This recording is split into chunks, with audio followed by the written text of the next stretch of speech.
They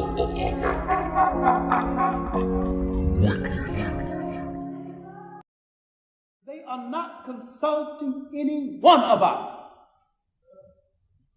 And yet we consist of,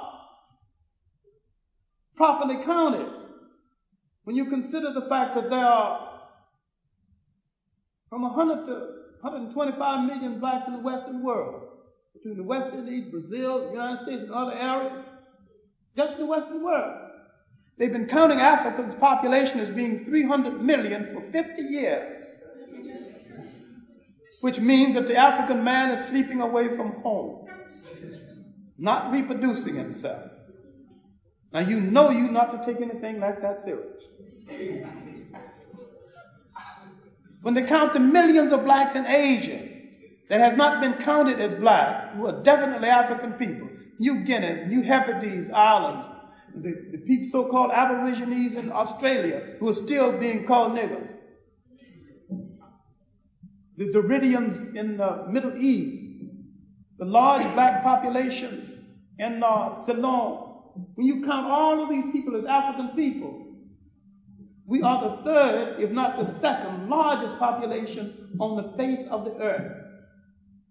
Africa has the largest amount of untapped resources any place in the world, including oil.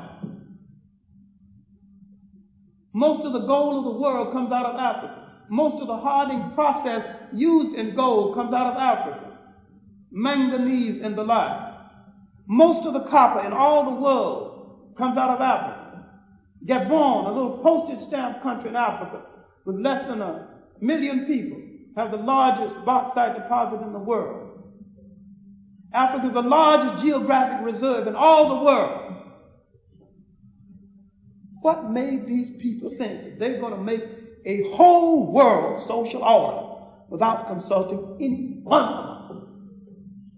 Because you are black and beautiful, and you cannot command the situation of world attention or enter the councils of the world and determine the future of man until you're black and powerful. Then you're going to have to use yourself in an entirely different way. You're going to have to stop copping out into the soft sciences and go into the hard sciences, the science of metals, oceanography, the science of shipbuilding, maritime engineering, new systems of automotive engineering, new ways to stretch railroads across the belly of a continent, new ways of making things grow. You in the Western world have the greatest capacity to unlock Africa and make its riches yield for African people than any other African people in the whole world. So you have a mission in the world over and above that of other African people, inasmuch as you are the largest literate African people, the largest body of literate African people in the whole world. Now what's important now? The bush or the medallion? Or those science textbooks? Or knowing how to make a brickyard and how to manage it? Because the world is giving out of wood and they're still going to use houses. All of Africa's bauxite, we might have to build aluminum houses in the future. All of these things has to be figured out, and figured out by you. Because if you call your former master back to cure your child's stomach ache, he's going to re-enslave you based on your need for him.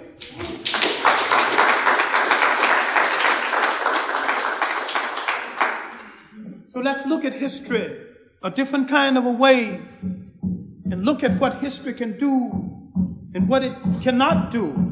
It is not a cure-all. It cannot grow a tomato. It cannot saw wood. It can perform the function that history is supposed to perform. It can tell you your time of day.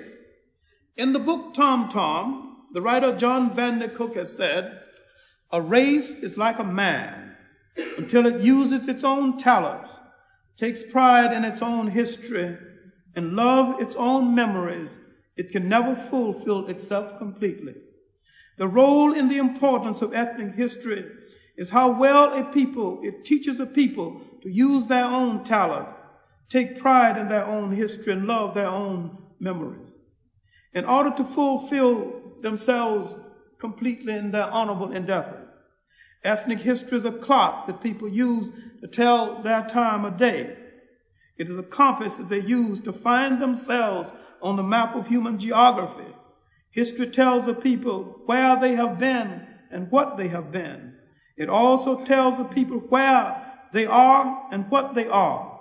Most important, the role of history and the understanding of history is to tell a people where they are and what they still must be.